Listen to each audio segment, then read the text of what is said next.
Hello. Howdy. What's up, man? Can you What hear me is... all right? Yeah, I hear you just fine. What is up with you? Just chilling, dude. So I know I'm the lunatic that emailed you, but am I the Jimmy Dore guy too?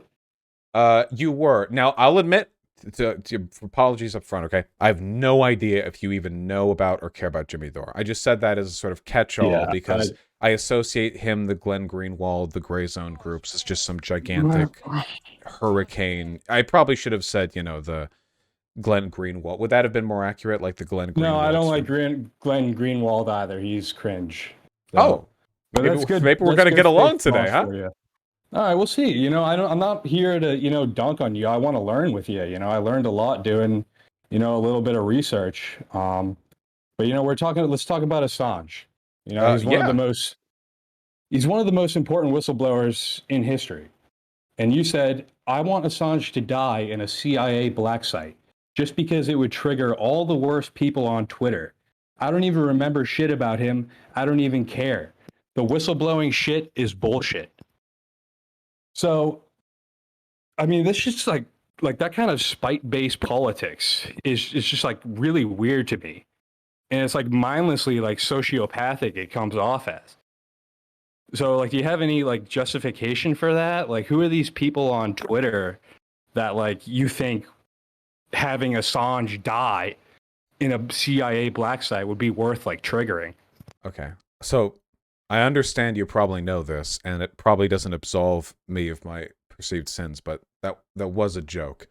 Um, Well, the, I would think that, but then you went on to say the fact that he's incredibly annoying and he's like conservative only adds to my conviction. So, like, that was what has he done that is like conservative? that was after I said I'd still feel that way if he'd only leaked info to help Bernie. The joke was that like even if he was exclusively politically beneficial to me, that I would still feel that way because I want to annoy the people on Twitter so badly. I swear to you, it was a joke. It's like when people say it's like when people talk Okay. about like killing people so there's less people in traffic, right? Like one of those like the joke is I'll go to any extreme if it means that I'll overcome this petty inconvenience. In this case, people on Twitter being annoying. Well, yeah, I mean, it sounds like it's just like a different version of like MAGA chuds saying, lock her up. Or, Nazis making jokes about like Anne Frank and other people they want to kill. It's weird to me that someone who considers himself a leftist sounds, like identical to some of the worst criminals in the CIA and pundits on Fox News. Well, I think they're similar in the sense that they're jokes, but I don't think that they're being used to underlie any severe political point, other than the fact that I do hate some people on Twitter, which, to be fair, don't we all? I mean, I think that's a commonality we all have. Okay. So So to be clear, you don't think oh, sorry. Julian Assange should die in a CIA black site? You don't want him No, I don't want to. because I No, think it no, is political. I mean, considering like his life has been in danger yeah, for a no. while now. I mean, No, I mean, I make a lot of edgy jokes. I think, if anything, it speaks to my point about the fragility of some types of people on Twitter. Not saying you, I mean the people who clipped it. Because I make edgy jokes about, like, this group of people should die, this group of people should die, whatever. But the one that gets clipped is the one about him, which is funny to me, because I've made, like, way edgier jokes than that. But that's the one that got a Pulitzer Prize winning journalist mad at me. So, my issue is that people who like Assange on Twitter are really annoying. That's my big political get on this. And I can prove that mathematically by looking at them and seeing them talk about Julian Assange. The joke was just like their annoying behavior inconveniences me. If you want my real political position on Assange, I don't like the guy, but I do value whistleblowing heavily. So I think that, I don't think he should be, prosecuted for that. I think he should be made legally invulnerable to those claims and that he should stop his life on the run. I've heard some weird shit about him and sexual misconduct. I don't know how true that is because I never really looked into it, but he can maybe stand trial for that if it's real. Outside of that, yeah, I think that, whistleblowing is as American as apple pie. then I guess I would ask, why don't you like him? What has he done to Oh, make you not like him? honest to God, he just Is it just seems... people on Twitter? Like, Well, he has a bad fan club, but no, it's his behavior. I think that a lot of the, well, first of all, he kind of seems like a dick, I think, but a lot of it is also the way in which he's released information has always seemed rather partisan. To me, like like he has a particular beef out. It's known, he doesn't like Hillary Clinton, obviously, but I don't, so fine.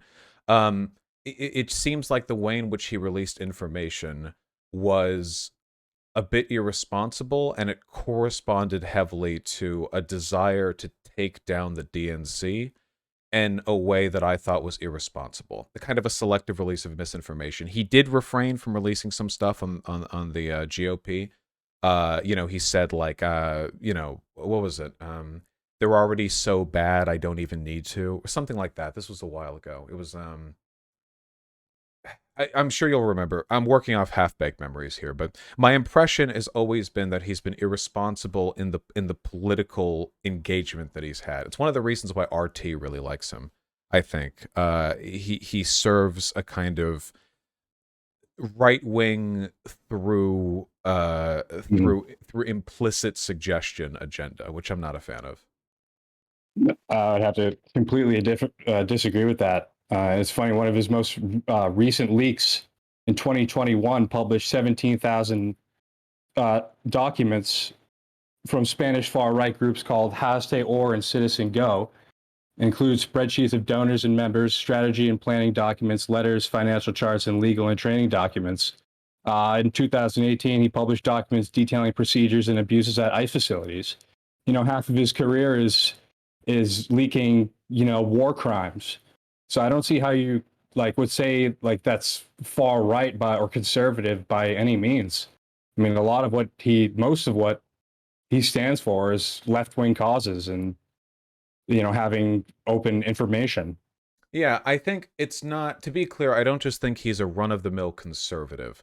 I think that he's and I could look into this more. I haven't talked much about Assange on my channel. The impression that I get is that he's kind of like RT's perfect baby boy in a way, in that his presence destabilizes the United States, which fine, that's fine. But he does so in a way which contributes to some narratives over others. I've always kind of gotten the feeling that RT's affirmation of him has been indicative of his love for a different geopolitical set of interests. And now, now to argue this, we would need to pull together like the bajillions of shit that WikiLeaks has thrown out there. And I don't want to make an argument by numbers here, but do you think there's any merit to the idea that he might lean in with like Russian geopolitical interests, and that a lot of what he's done has been kind of in line with that? Because sometimes stuff that seems left wing is in that line, like leaking stuff about the Iraq War makes America look really bad. There's a lot of variance there in Oh, terms of geopolitical interest. I mean, America is really bad. Hmm. Why shouldn't we have people make America look like what it is? Well, because, and this was my issue with the DNC It seems GOP. like you want to cover up for like American exceptionalism, and like it sounds like that's what you want. Is like for us to not know about war crimes and that it's a bad thing for America to look bad. No, I just want fair narratives. It's my issue with the DNC GOP thing. See, I don't like the DNC, but if you leak info on the DNC but refuse to on the GOP, you're lying by omission.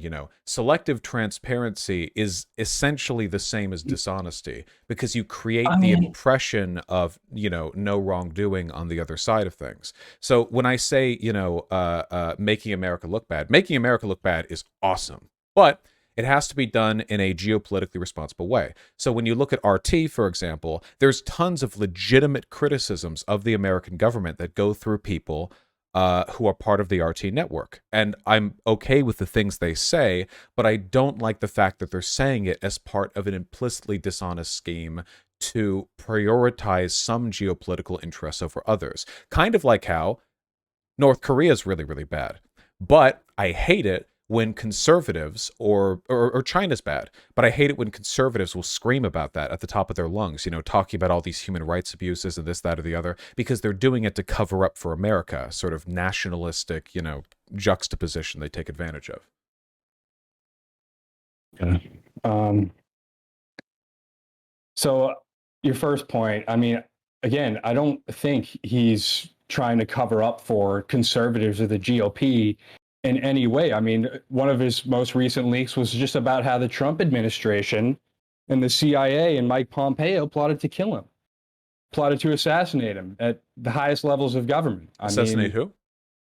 Assange. Oh, gotcha. I mean, this is one of his more recent leaks, like I just said. I mean, the CIA, Trump administration, and Pompeo plotted to kill him. I mean, him releasing that, I don't see how that's like covering up for the GOP in any way when he's, I mean, showing us how like fucking evil they are. Well, there's a lot of variance, right? I mean, Russia has been doing sort of a hot and cold game with the Trump administration for a while. And again, WikiLeaks has put out so much stuff that you could probably make an argument for Assange belonging to any political position based on like this, that, or the other. I can't really argue in terms of individual leaks because you probably know way more about them than I do. I don't know about all these leaks. Yeah. It's just the impression I've gotten, I guess, from the years of stuff that he's done, the info that I've read. Oh, But beyond that, I mean, do you agree? Let's agree on the principle at least. Would you agree that it's bad to attack or reveal information about an institution, but not do so about other parallel institutions in a way that kind of creates maybe a misleading representation of both? well, I mean, that would imply that, he has information on other stuff and that he's holding it back, which I haven't seen any evidence of. Well, Like didn't I he just say said, that like he with the just GOP? released stuff on Russia before. And what about the GOP? Well, didn't he say that about the GOP, that he refrained from releasing stuff on him? I don't know. Did he? I haven't seen that. I'd have to No, look I'm sorry, I'm not a tremendous look that expert on up. this stuff. Yeah. Um, What do you want done with Assange? well, I think he should be granted, clemency where by the U.S. He should be given, sanctuary here, of course, because he's a hero, just like Chelsea Manning. Mhm. Chelsea Manning was the one that gave him the videos of the helicopters killing two Reuters journalists and 9 other guys and wounding 2 kids in Iraq. Mhm. We can go over some of the other like really important stuff he's done. I think it's important for people to know, especially, a big YouTuber like you with such a big platform. I mean, if you're going to talk about him, I think you should at least, know some of the stuff he's done. Um, here, in 2007, he released the Guantanamo Bay files, reported that 150 innocent Afghans and Pakistanis, including farmers, chefs, and drivers, were held for years without charges. Some of the oldest and youngest detainees were an 89-year-old man and a 14-year-old boy with fragile mental and physical health conditions. It showed that military dogs were used to intimidate prisoners. It showed that new prisoners were held in isolation for 2 weeks to make them more pliable. And it included procedures for transferring prisoners and methods of evading protocols of the Geneva Convention. Yeah, I'm not He going leaked to argue any of those things are good. Yeah, I'm not saying you are. I'm not saying you are. I'm just, I think we should know about some of this stuff. Yeah. Um, Well, there are lots of things. I mean, lots of valuable stuff from the Iraq War that I haven't covered as well. I mean, if you're going back as far as 2007, I was just a twinkle in my father's eye back then. Look, if we're to speak in all the stuff that's been done through WikiLeaks, tremendously important stuff and certainly worthy of knowing about. Um, but in terms of Assange specifically, I mean, what do you think his political leanings are? I mean, from everything I've seen, he seems like a neutral actor. I can't say that he's pro right wing anything. I haven't seen any of that. I mean, he's released vital information about the Saudi U.S. ties. Saudi Arabia is of course a far right government. Well, it's Um, also a government that tends to side more with us than with Russia, right?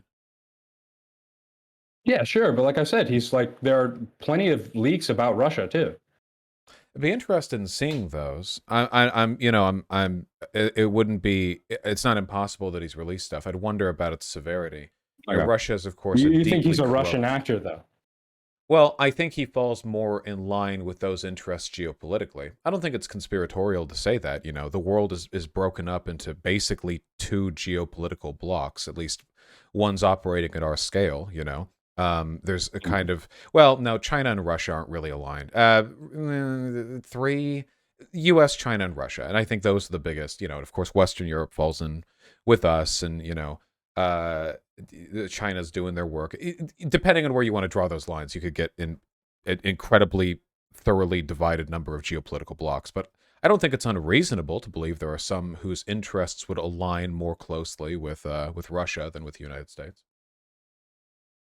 I mean, that's fine, but even if that were true, I don't see how that would be an argument for, treating him as like a hostile actor that should be drone striked or put in a CIA black site. Because I mean, this is something that a lot of people actually want to do with him. I mean, people at the highest levels of power. Yeah. I mean, Obama, asked, wanted him locked up after the Afghan file leaks. Well, Obama is cringe. I mean, I'm not going to defend that. No, yeah, I know there are certainly. I'm not. The statement was a joke. I engage in fanciful hyperbole all the time. I do think, I don't want him prosecuted for whistleblowing. I do, I guess, take issue if he actually is like a Russian geopolitical actor, or even one who just aligns more with that side of things. I'm not saying he's like on the payroll. That would be of Putin based or whatever. if he was. Why so? I mean, is America? I mean, like this. Okay. So you think America is like what, the good guy, and that Russia is like the bad guy? No, I think they're all bad guys, but I do think less Okay. of Russia than America. Okay. Well, that's kind of weird. I mean, who has the highest body count in the past couple decades? Well, I don't actually know. There are probably some countries that have killed more than America in the past few decades, but we can say in terms of people who have been killed, it's undeniably America. No. We've killed more. Yeah. Yeah. So what are you judging that off of who's worse? Well, I think that a lot of the damage America has done has stemmed from our geopolitical dominance. It's not necessarily a product of us being uniquely cruel. It's a product of us being uniquely powerful. I think that if any other country in the world, China, Russia, some Western European country, whatever, were in our position of geopolitical power, they would act comparably, similarly. It's not like America's the only country that engages in ruthless neocolonialism, that cracks down on foreign countries, political demonstrations, that will engage in coups. We're just the best at it because we have the most power. My concern is that Russia and China are less powerful, and they've done less harm as a product of that, but they are worse. They're anti-democratic. They're more ruthless than we are. So to that extent, I think that if you're to be relativistic More about ruthless. it, we'd be the good guys. But I think that's a very low bar. I mean, really, we're all bad. I mean, maybe, more ruthless when it comes to domestic policy, but I don't see how you can make that argument for foreign policy. I mean, I have we mean, when was annexed? the last time China fucking drone striked a hospital or a funeral? I mean, if we're talking about foreign policy, a lot of it is limited by our relative power. But in terms of what they've done abroad, I mean, domestically, the Xinjiang province is pretty telling, and China has no, yeah, with China with was it Nepal? No, what they did with Tibet, I mean, they've actually like invaded and occupied. Not just like what we did, where we try to like pump up a puppet government, but they've actually conquered territory. Russia as well with Crimea. That's very scary stuff nowadays. In a post-nuclear world. Yeah. Well, I don't see how you can make the argument that they're more of a threat and that they're so much worse when we have 10 times a greater military spending than the next 10 freaking countries combined. I mean, what do you think we're going to do with that? what do you mean? What have we been doing with it for the past 30, 40 years? We've been using it on fucking people. Well, most of it is. You make the bombs. You got to drop them on someone. Most of it goes towards the many, many military bases we have around the world, many of which are in allied countries. In terms of active ground warfare or invasions, I don't think I don't think America's that committed to that project these days. Most of what we do abroad seems to be about maintaining the relative geopolitical dominance of Israel, I think. Or like sort of involving ourselves in proxy conflicts. In terms of like, foreign involvement, you could argue that recently Russia may have even been worse considering their support of Assad, right? I mean, gassing his own civilians. A lot of people have died in the Syrian we civil support the Saudis. They're both bad. They're both bad. Yeah, that's true. Though a critical difference, though, is that America tends not to defend the Saudis. We sell them arms and don't talk about them in the media. Whereas Russia has made it a part of their state propaganda network to explicitly defend Assad and the Syrian government, which to me suggests that it's not just about what it is with America, which is, the arms dealers and what have you. With them, it's a deliberate political, motivation to affect those those differences. I'd bet most Americans don't even know the name of, any Saudi politician. It's not something we talk about, I don't think. Yeah.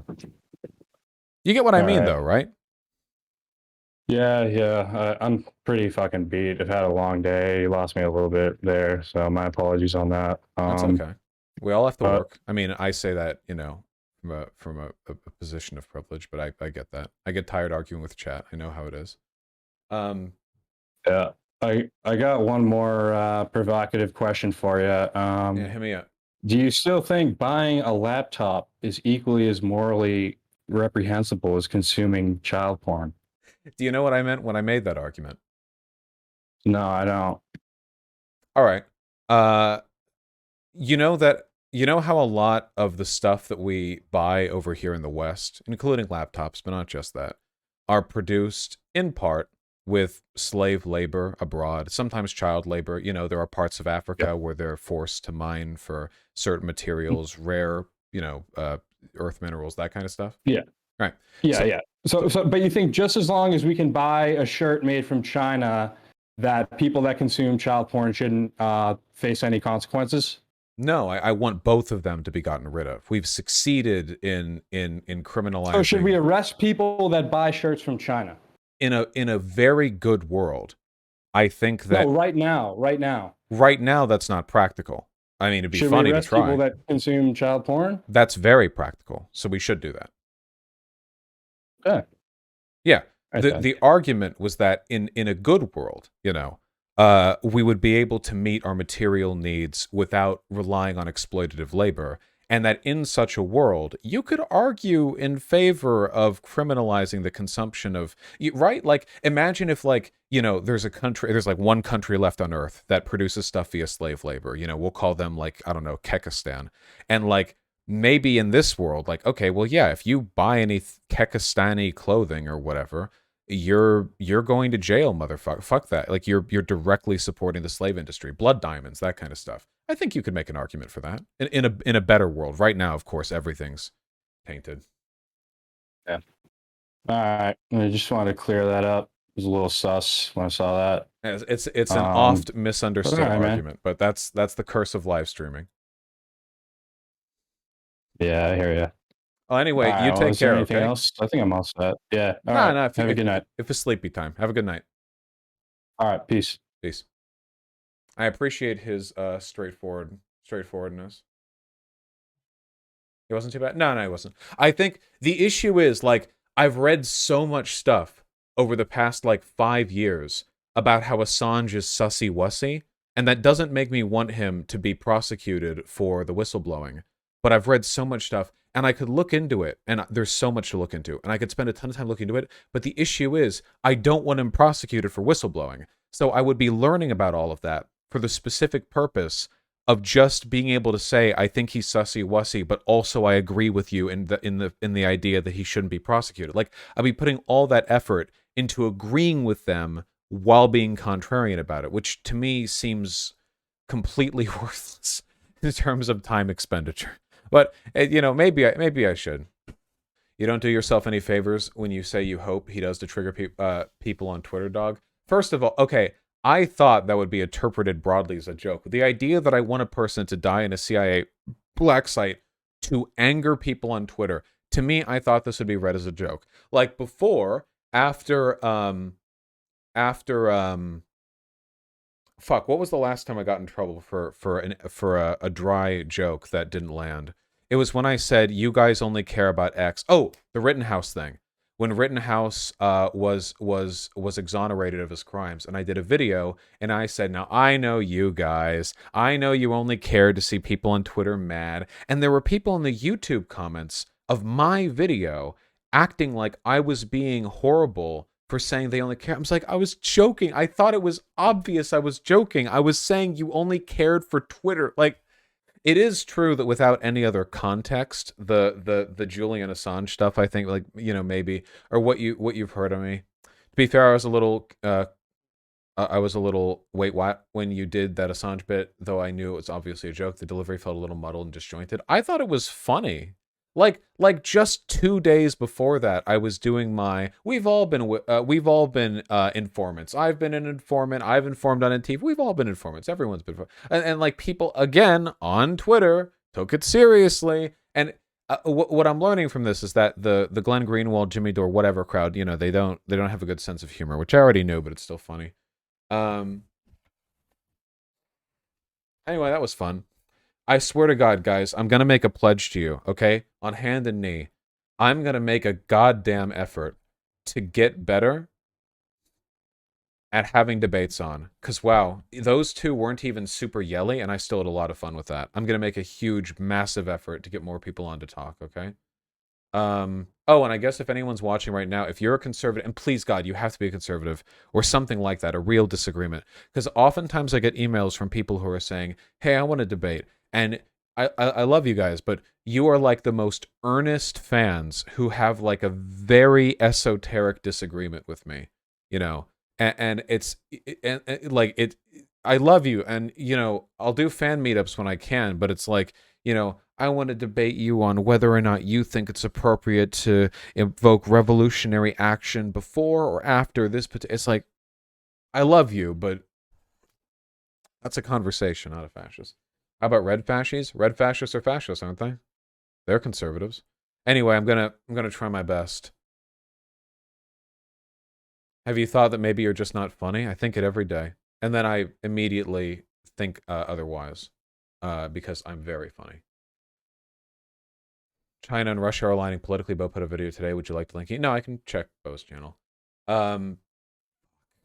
That we're going to end up talking more and more about the Russia stuff with time. The issue is I'm going to be okay with talking shit about Russia as long as I'm the only one like doing it, basically. Like the Democrats do a little bit, but if the Republicans ever get on board with that shit, I have to I'm going to drop this like a hot iron. The issue is like Russia I legitimately think that Russia right now is the biggest threat to world security. Because as we all know, there are two things that are going to end the world, okay? There are two possible things that could do it. Climate change and nuclear war. There are other edge cases like disease or a comet or meteor or whatever, but to me those are the two big ones. It's climate change and nuclear war. Those are to me far and above the most likely things to end the world, okay? And the issue that I have is that there are two ways to exacerbate those, right? Climate change and its threat is promoted most by the American Republican Party. If the world dies to climate change or is severely harmed by it, they will be the ones who stand to blame the most. There is no other institution so singly responsible for the offsetting of our global effort to, you know, reduce carbon emissions. There's nothing else even comes close. America could have led the world, but we don't. If the Republican Party had the same position on this as the Democratic Party, we would be miles ahead of where we are now. And even that milquetoast Democratic Party position would be infinitely preferable to what we have right now. But whatever. And the other big critical thing is nuclear war, okay? And to my mind, right now, with what Russia's doing with the Ukraine. Sorry, I just hear the Ukraine so much because I've played so many games that are set in the Cold War era that when I hear Ukraine, I just think of the Ukraine. Ukraine, an autonomous nation being threatened by Russia. I think that's the biggest spark plug for nuclear war right now. Um, Neither of those would end all the world. It would do a lot. It would do a lot. Now, generally speaking, I think it's India and Pakistan that are the big risks here.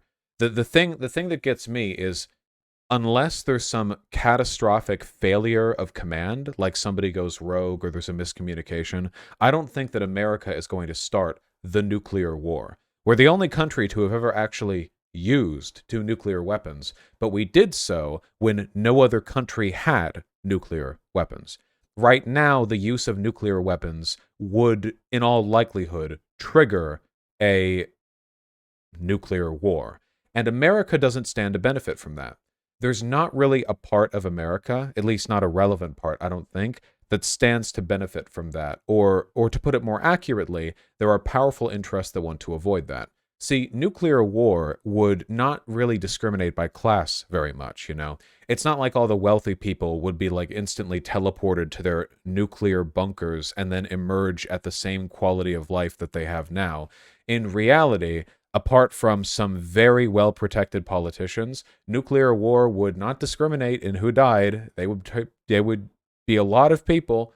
So because America is controlled principally by moneyed interests, capitalists, you know, the supply chain would be, let's say, damaged somewhat by nuclear Armageddon. It would be hurt. It would cause problems with your Amazon delivery dates. Okay. Because America is basically just a bunch of corporations stacked on top of each other wearing a trench coat and a fedora, I don't think that we're going to engage in military behavior that would compromise our our uh, uh, our supply chains. You know, I don't think we would do that, at least not to that extent. Russia, on the other hand, I think at least the Russian government is motivated by a different set of interests, you know. I don't think the Russian people are all like crazy. I said before in a video that I released that they were drunk on blood. I think that was irresponsible rhetoric. I didn't want to imply that the Russian people were uniquely bloodthirsty or monstrous. Rather, that the Russian people have been, and this is true, taken by nationalistic fervor in a way that I find quite discomforting. I guess you could say the same thing about Americans, really. I retract the comment entirely. It was irresponsible. It doesn't really matter because the Russian government is barely democratic. Um, and I think they're motivated by a different set of interests. Russia's Russia's economy sucks. Russia sucks, you know? It- I'm just like if there's any guy who would risk nuclear warfare to achieve some flash of nationalistic glory, it would be Putin. I do think that. I genuinely believe that. He's enough of an egomaniac, maybe, possibly. Maybe it's not even Russia that's a geopolitical threat. Maybe it's Putin, you know? Maybe it might actually be as simple as that. He's one of the very few genuine autocrats, you know? Because those aren't very common. There are other countries that have dictators where the dictators aren't really in charge at all, you know? Go over to North Korea, for example. I do not think the Kim family is like the leading power. I think that North Korea, in reality, is probably really governed by a collection of bureaucrats and generals, and that the dynasty just kind of, they're like not that they're powerless, but they're heavily advised by the real leaders, and they need to consolidate things through a figurehead, and that's very common historically. That's not at all an uncommon thing. In fact, I would go so far as to say that it's more common for a council to rule through a figurehead than for a figurehead to rule genuinely as an autocrat. It's really difficult to rule singly. But Putin, I think, actually does that. I actually think he is in control. That's the impression that I get. I think the same thing about Assad. What about Stalin? I feel the same way about Stalin. I don't know if I feel the same way about Hitler. From what I've read about Stalin and Hitler, I feel like, to put it another way, I feel like Stalin's advisors were terrified of him, but Hitler was coked out enough that he was led around a good bit by his much more competent propaganda ministers, people who held high political and military offices. I don't think Hitler was intelligent or competent enough to be a single autocrat. Putin is very smart. No denying that. Stalin, I don't know if it's so much him being smart as him being incredibly vicious. which is the feeling that I get. What about Trumpy Boy? Trumpy Boy was a mouthpiece for the interests of the party he represented. Same with Biden. In our country, there's no real single presidential leader. They are mouthpieces for a conglomerate of interests, some corporate, some political. But as is the case with all consolidations of power, the more you consolidate power, the more tenuous and unstable that power system becomes. So if Putin really is in control, I mean genuinely in control of the country, all it would take is a mental break for warfare with him. If the President of the United States had a mental break and tried to declare war, nothing would happen. Don't get me wrong, the president has a lot of power to work behind the scenes, but if they just in a flippant emotional rage, they would be held back by a ton of systems that are meant to control individual outbursts of action. Not the least of which, it almost happened with Trump. There are systems for that. It's a checks and balances thing. All it takes is some trigger-happy officers. It depends on the severity of the action. It almost happened? Sorry, maybe I should be more specific with my language. Checks and balances only function. How do I say this? The existence of any checks and balances at all is something that we should be thankful for. Trump weakened many of them significantly. They've been being weakened for a long time. But I don't think, and I'm sure you would agree with me on this, I don't think there really are that many on Putin. I admit to a degree of ignorance on this, but I have a feeling that if Putin wanted something to happen, it would just be a matter of how to get it done. I don't think there'd really be a meaningful check on that. I do think that would happen with the Kim dynasty. If one of them wanted to do something, there would be military members and so on and so forth who would be like, let me question your wisdom for a moment. But stuff like that. So the more you consolidate, the more individual outbursts become an issue. This is one of the reasons why absolute monarchies were markedly inferior to constitutional monarchies, Oh, let me take a look. 22 radioactive. It could be. Let me see. People sometimes laugh at constitutional monarchies because it's still a monarchy, so like whatever. But having anything, even the law, which the autocrat sits below, is incredibly important. Without that, it's yeah. All right, let me see this. You're wrong about Putin. The U.S. State Department's own internal documents about Russia find Putin to be far weaker than his public image portrays it. Let's see. So the kind of weakness that this is, before I look at it, matters a lot. If the weakness is about his ability to enforce his will abroad or his power or his economic well-being, I get that. I do think that Russia is decaying. If the power at hand is about his ability to influence Russia itself, that's what I'm saying he has. Russia is weak, but within Russia, Putin, I think, is strong. So let me see here. Perhaps I'm entirely wrong, in which case I will try to reassess. So these are from, hold on. Content of the United States Diplomatic Cables Leak, analysis of individual leaders. The United States diplomatic cables leaked by WikiLeaks, how fun, contain personal analyses of world leaders by U.S. ambassadors and their corresponding countries and officials of foreign governments. These details proved to be quite embarrassing to both those leaders as well as U.S. officials who worked in the cables. Well, there we go, I guess.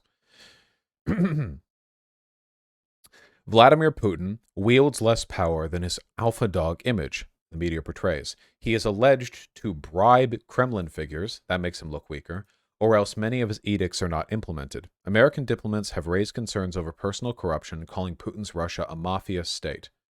The Swiss oil trading company Gunvor is rumored to be one of Putin's sources of undisclosed wealth, allegedly bringing its owners billions in profit. Diplomats have also discussed Putin's very close relationship with Italian Prime Minister, of course, and the pair enjoyed such a close relationship that they shared a direct line. It's suspected Berlusconi's personal relationship with Putin influenced the sale of part of Russia's state-owned Gazprom's oil subsidiary Gazpromneft to Italian Eni. The April 4, 2008 NATO-Russia Council Summit in Bucharest, Romania, Putin implicitly challenged the territorial integrity of Ukraine. Well, we're seeing that now. So the only thing here that The only thing here that actually speaks to his weakness within Russia is this right here. He is alleged to bribe Kremlin figures, or else many of his edicts are not implemented. That's the only sentence that's relevant to the things that I'm saying here. I could look more into that. I'll look more into that. After all, him having to bribe figures kind of indicates that they wouldn't do what he told them if he didn't give them money, which is an indication that he could be more powerful than he is now. But if he has essentially an unlimited amount of money, then it's possible that bribery is just the easiest way for him to maintain that control. This stuff is complicated. It doesn't really matter. We don't have any control over this stuff. That's just another way of saying he controls the flow of money and power through the state. Yeah, that's true. Yeah, it could be the bribes or just the way in which he does it. But he says, or else many of his edicts are not implemented. I wonder. Yeah, it would depend on how that's. Keep in mind that American ambassadors would also be politically incentivized to downplay Putin's strength. You can imagine a U.S. ambassador writing in their time abroad in Russia, like, he's not as strong as he says. Well, that seems like a common thing to say. I doubt they would be writing glowing reviews of his incredible control over the oligarchy he's at the top of. Yeah, I don't know. It's scary stuff, really. It all sounds rather novel, doesn't it? I mean, in America, politics is all, let's be fair, really boring. I mean, it's interesting, don't get me wrong, but it's hardly, dramatic novel worthy. I mean, not the way some other countries are. Some other countries, though, I mean, they're talking about Putin like world leader, world domination. Like, these are weird terms, right? What's world domination for America? American world domination is as banal and as lifeless and as corporate as every other part of America. World domination for America is allowing American businesses to make deals in countries all around the world and sell their goods at high prices while exploiting natural resources for cheap.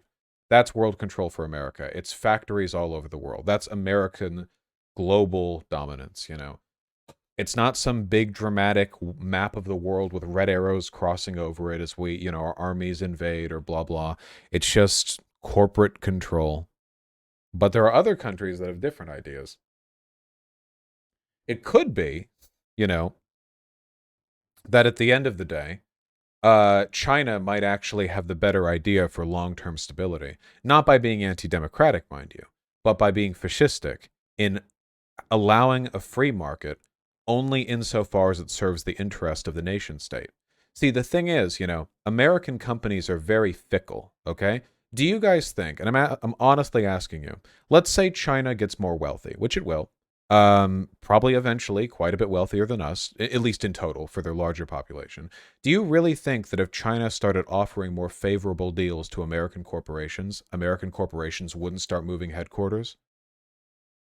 I think they would. I don't think American corporations really care where they do business or where they're headquartered or where they operate primarily, and a lot of them already are, but maybe if China gets economically strong enough, what if they start behind the scenes, start negotiating exclusivity contracts? Hey, maybe you have better trading relations in here. We'll give you this land. We'll give you the right to sell here. But in response, you have to raise prices in America or in the West or this, that, or the other.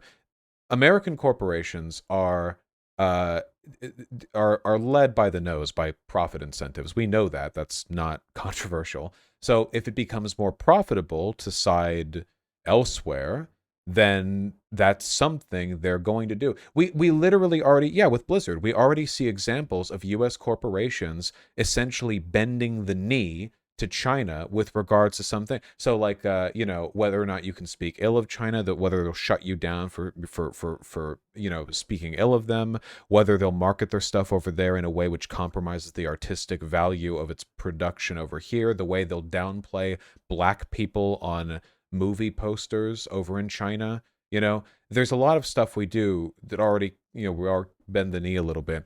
The only point that I'm making is that, and this is an argument that fascists make, by the way, there is an argument to make here that, the free market's bad and all, don't get me wrong, it is. But as long as we have one, having absolutely no national interests tied to your corporations can lead to them eventually siding with the enemy. After all, isn't that what's happened to quite a few third world countries? I mean, aren't there like a ton of developing countries that have been fucked over because the small corporate interests over there ended up siding with Western hegemony? That happened in Venezuela. Like, that's not like a hypothetical thing. It's just a matter of another country being more powerful.